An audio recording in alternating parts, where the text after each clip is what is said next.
संतान के रूप में कौन आता है?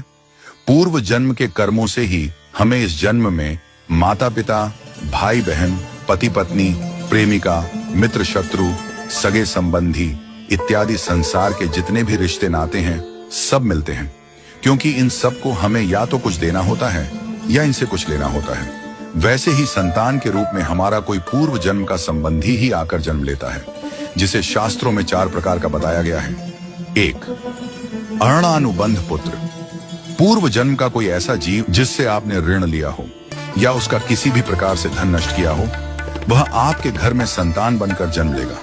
वह अपना धन बीमारी में या व्यर्थ के कार्यों में तब तक नष्ट करेगा जब तक उसका पूरा हिसाब न हो जाए।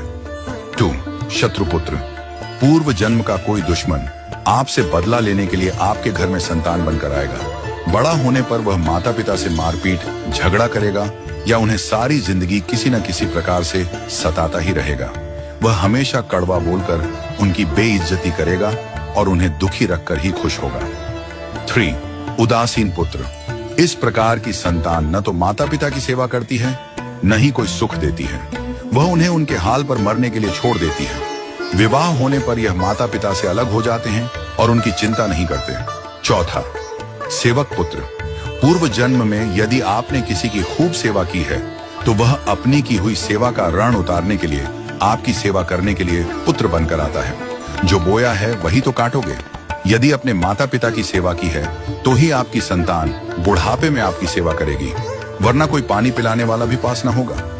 आप यह न समझें कि यह सब बातें केवल मनुष्य पर ही लागू होती हैं। इन 4 प्रकार में कोई भी जीव आ सकता है। यदि आपने किसी गाय की निस्वार्थ भाव से सेवा की है तो वह भी पुत्र या पुत्री बनकर आ सकती है।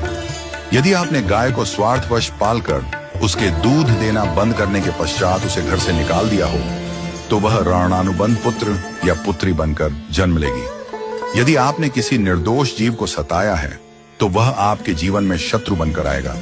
इसलिए जीवन में कभी किसी का बुरा न करें, क्योंकि प्रकृति का नियम है कि आप जो भी करोगे उसे वह आपको इस जन्म में या अगले जन्म में 100 गुना वापस करके देगी। यदि आपने किसी को 1 रुपया दिया है तो समझो आपके खाते में 100 रुपया जमा हो गए हैं। यदि आपने किसी का 1 रुपया छीना है तो समझो आपकी जमा राशि से 100 रुपये निकल गए। जरा सोचिए, आप कौन सा धन साथ लेकर आए थे और कितना साथ लेकर जाओगे? जो चले गए वे कितना सोना चांदी साथ ले गए? मरने पर जो सोना चांदी धन दौलत बैंक में पड़ा रह गया, समझो वह व्यर्थ ही कमाया। औलाद अगर अच्छी और लायक है तो उसके लिए कुछ भी छोड़कर जाने की जरूरत नहीं है, वह खुद ही कमा लेगी।